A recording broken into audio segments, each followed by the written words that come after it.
بسم الله الرحمن الرحيم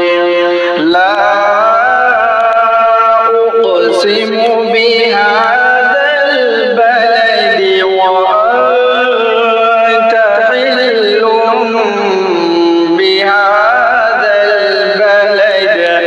ووالد وما ولد لقد خلقنا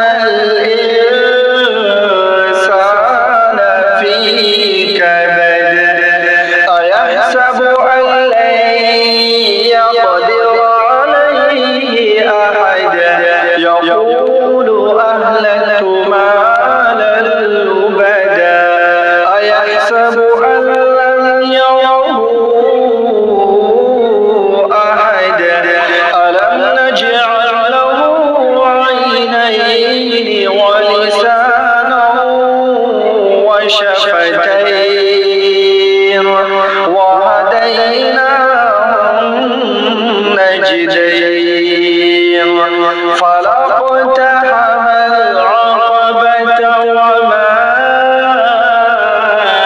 أدراك ما العقبة فك رقبة أو إطعام في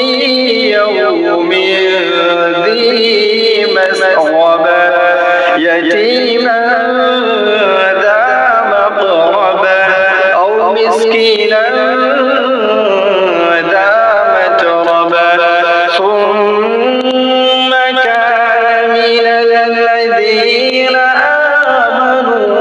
وتواصوا بالصبر وتواصوا بالمرحمة أولئك أصحاب الميمنة والذين كفروا بآيات